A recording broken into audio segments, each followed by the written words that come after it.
ہماری red line تھی، اس کو اریسٹ کیوں کیا گیا؟ کوئی عمران خان کوئی سیکریٹ کاؤ نہیں ہے، عمران خان کیا کوئی لیڈر بھی نہیں ہے.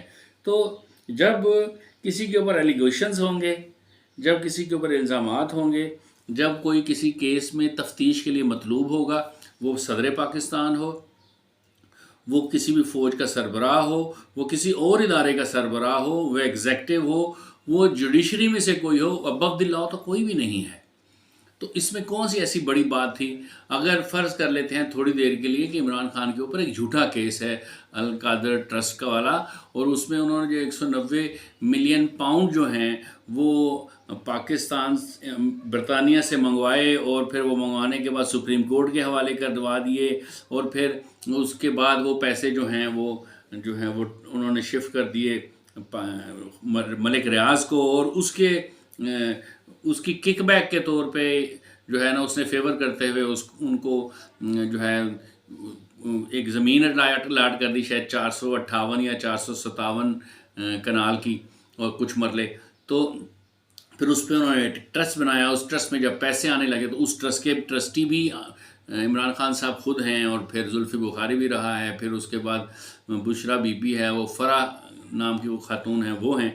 تو یہ ایک ایلیگیشن ہے نا، نیب اس کے اوپر قانون کے مطابق کارروائی کرے گا، ظاہر ہے اس نے تو کرنی ہی ہے. تو آپ اگر آپ کی جو رہنما ہیں، آپ کے جو لیڈر ہیں، اگر وہ حق پہ ہیں تو ان کو پیش کر دیں کورٹ کے سامنے، ان کو فیس کرنا چاہیے اس کیس کو. بلکہ یہ کہ آپ پورے ریاست کو مفلوج کرنے کی کوشش کریں. پاکستان میں سندھ کے علاوہ سب جگہوں پہ میٹرک کے جو پیپرز ہیں وہ پوسٹ پون ہو گئے ہیں. آج کے دن پورے پنجاب میں جو ہے وہ چھٹی تھی اسکول تعلیمی اداروں میں، اسپیشلی پرائیویٹ اسکولوں میں، اور بزنس ہمارا اسٹاک ایکسچینج مائنس میں اس وقت ورکنگ کر رہا ہے. تو یہ کہنا کہ ہم کسی بھی کورٹ میں اس کو پیش نہیں ہونے دیں گے اور اس کو اریسٹ نہیں ہونے دیں گے، تو یہ بتائیں کہ قائد اعظم کے علاوہ ایسا کون شخص ہے جس کو اریسٹ نہیں کیا گیا، جس کے اوپر جھوٹے سچے کیس نہیں بنے؟ تو لوگوں نے کیا کہا کہ ہم پیش نہیں ہوں گے.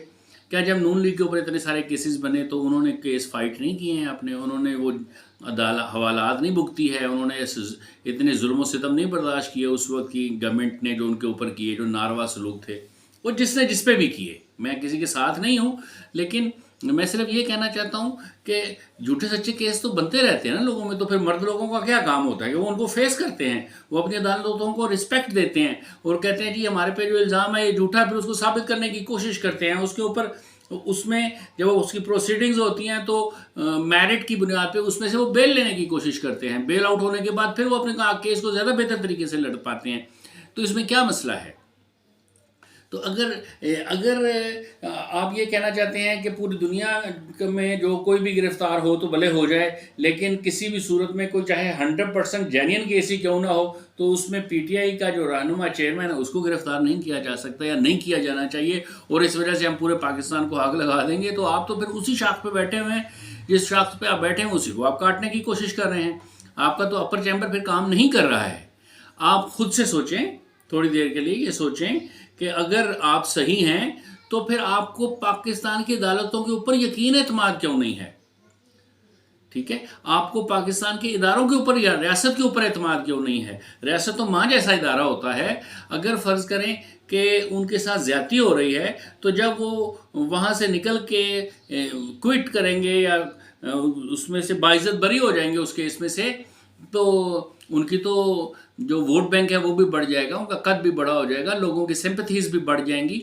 تو اس میں یہ دھونس، یہ دھمکی، یہ دھاندلی، یہ بدماشی، یہ موقف اختیار کرنا کہ نہیں ہماری عمران خان ریڈ لائن ہے. وہ بھائی عمران خان کس بات کی وجہ سے کیا جب بیچ میں قانون آ جائے اور ایک طرف قانون کھڑا ہو اور ایک طرف عمران خان کھڑا ہو تو آپ کس کے ساتھ دیں گے؟ کیا آپ ایک طرف آئین پاکستان ہو اور ایک طرف عمران خان یا کوئی اور ایسا سیاسی لیڈر ہے تو کسی ایک کو چوز کرنا ہوگا تو آپ کیا کریں گے؟ تو ظاہر ہے پاکستانی شہری کوئی بھی ہو، کوئی بھی پاکستان کی پولیٹیکل پارٹی ہو، تو اس کو یقیناً بلکہ نان پولیٹیکل پارٹیز کو بھی پاکستان کے آئین کو جو ہے نا وہ منتخب کرنا پڑے گا، اس کو ساتھ دینا پڑے گا، اس کے ساتھ کھڑا ہونا پڑے گا. تو یہ بات سمجھنے کی ضرورت ہے. یہ کوئی بہت بڑی قیامت نہیں برپا ہو گئی ہے کہ پولیٹیکل لیڈرشپ پکڑی جا رہی ہے. میں اس کو یہ نہیں کہتا ہوں کہ یہ کوئی ویل آف فیٹ ہے کہ جس میں ایک مکافات عمل ہے. انہوں نے پہلے اور مختلف جماعتوں کے لوگوں کو اپنے دور حکومت میں جھوٹے کیسوں میں اندر کیا اور کسی کو سزا بھی نہیں کروا سکے, اذیت پہنچائی اور مختلف ہمارے اداروں کو ٹول کے طور پہ استعمال کیا پی ٹی آئی نے. اور اب جب وہی طریقہ واردات کہہ لیں یا وہ اسی ادارے کے کسی نیب کے کسی قانون کی زد میں وہ خود آ گئے ہیں, تو اب وہ اس کو کہہ رہے ہیں کہ نہیں یہ ظلم ہو رہا ہے ہمارے رہنما کے ساتھ. تو یہ آپ جب کسی جگہ پہ, میں ایک بڑے ٹھنڈے دل سے, آپ کوئی بھی آپ کہیں پہ بھی بیٹھ کے کسی کے ساتھ بھی اس بات پہ گفتگو کر کے دلائل فراہم کریں گے تو آپ دلائل اسی صورت میں جیت سکیں گے جب آپ کے دلائل سچ پہ مبنی ہوں گے, حقائق پہ مبنی ہوں گے. جب دلائل سچ پہ اور حقائق پہ مبنی نہیں ہوں گے تو آپ کو آپ کی تمنا, مرضی اور امنگ اور خواہش کی وجہ سے کہیں بھی یہ کوئی نہیں کہے گا کہ آپ گلٹی نہیں ہیں اور آپ باعزت بری ہیں اور آپ اس بات میں آپ سچے ہیں, آپ سرخرو ہیں. تو سیاسی جماعتوں میں تو بڑا حوصلہ ہوتا ہے, ان کی لیڈرشپ کا تو جگر بہت بڑا ہوتا ہے. وہ تو اس طرح کی پولیٹیکل وکٹمائزیشن کو بڑے خندہ پیشانی سے فیس کرتے ہیں.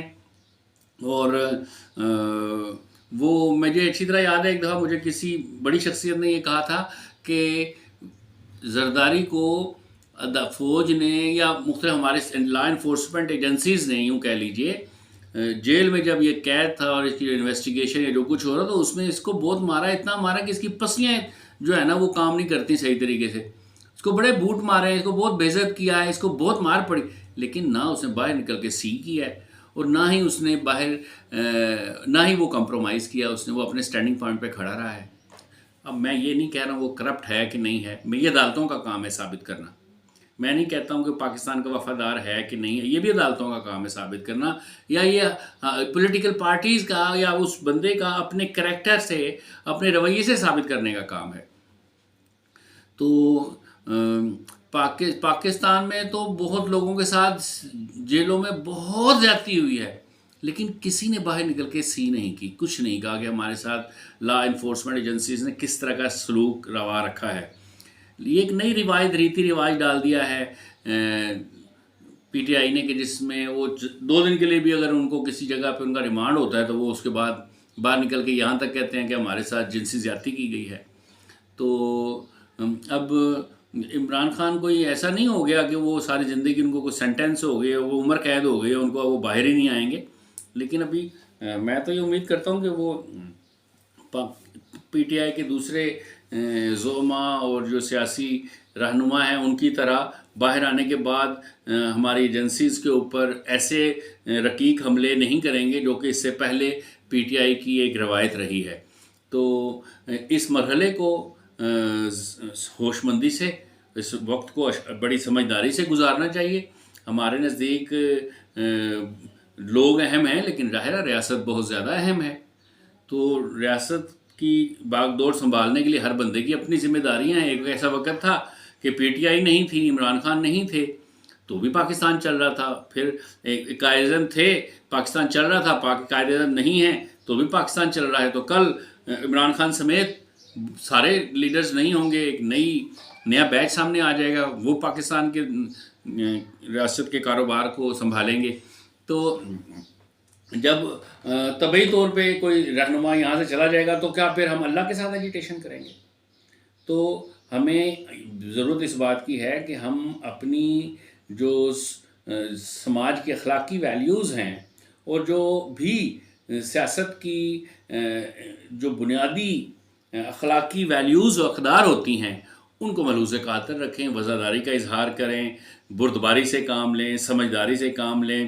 ایجیٹیشن کرنے کے بہت سارے پرامن طریقے ہیں, ان طریقوں کو دیکھیں, فالو کریں. اور ایک جگہ پہ میں نے دیکھا کہ ایک بندے نے وہ کوئی ایک پلیٹ میں, ایک باسکٹ میں ایک پلیٹ رکھی ہوئی ہے اور وہ کور کمانڈر لاہور کے گھر کے اندر سے اس مال کو لوٹ کے لا رہا ہے اور اس کی پلیٹ کے اندر ایک سالن ہے گوشت کا, اور وہ کہتا ہے مجھے یہی ملا تھا, یہ مال غنیمت ہے. آپ اس کو حلال سمجھ رہے ہیں؟ اس کا آپ حساب کیسے دیں گے جس کسی نے بھی وہاں سے مال لوٹا ہے؟ تو یہ کس نے سکھایا آپ کو کہ وہاں سے آپ مال لوٹ لو؟ یہ کیا آپ کے کسی منشور میں کسی جگہ پہ لکھا ہوا ہے پی ٹی آئی کے کہ جب آپ ایجیٹیشن کریں تو پاکستان کے جو بڑے ادارے ہیں ان اداروں کے جو ہیڈ آفیسز یا ان کے جو بڑوں کے گھر ہیں آپ ان کے اندر گھس جائیں اور ان کے اندر سے نمک، مرچ، مسالے، دھنیا، سوکھا دھنیا، اناردانہ، دودھ، کیچپ، سالن، فالسے، یہ سب بھی آپ اٹھا کے ساتھ لے جائیں. تو آپ کو یہ اندازہ ہونا چاہیے کہ کیا ہم یہاں پہ کوئی جنگل کا قانون ہے؟ کیا ساری تربیت آپ کی اور ہماری عمران خان نے کیا ہے؟ کچھ تو ہمارے پیرنٹس نے بھی کی ہوگی نا. تو ہمیں وہ دکھانا ہے، اس کا ریفلیکشن آنا چاہیے کہ نہیں آنا چاہیے ہم پاکستانیوں میں، کہ نہیں ہمارے پیرنٹس اچھے تھے اور انہوں نے ہماری تربیت اس طرح نہیں اس طرح سے کی ہے. تو اس جہان سے اوپر بھی ایک جہان ہے، وہاں پہ کوئی پولیٹیکل پارٹی نہیں ہے، وہاں پہ بھی حساب دینا پڑتا ہے، ایک ایک ذرے کا حساب دینا پڑے گا. وہاں میں بھی مجرموں کی طرح کھڑا ہوا ہوں گا، میں نے بھی اپنے سب حساب دینے اور سب نے دینے ہیں. اور وہاں پہ کوئی کسی کے کام نہیں آئے گا، وہاں پہ کوئی کسی کا ساتھ نہیں دے گا. وہاں پہ چھوٹا چھوٹا سا جو عمل کیا بھلا ہوگا یا برا، وہ اللہ ہمارے سامنے پیش کر دے گا اور وہ میزان پہ ہمیں کھڑا ہونا پڑے گا، اللہ کے سامنے حساب دینا پڑے گا. تو یہ ہم حساب دینے کی پوزیشن میں نہیں ہے. اور یہ جو کوئی بھی سیاسی لیڈر ہو، وہ پاکستان یا پاکستان سے باہر کہیں کا بھی ہو، وہاں پہ وہ یا کوئی عالم یا کوئی پیر، کوئی بھی شخص جو ہے ہم اللہ سبحانہ تعالیٰ کو اس بات سے کسی طور پہ کنونس نہیں کر سکے گا کہ کسی کا حساب لیا جائے یا نہ لیا جائے. شکریہ.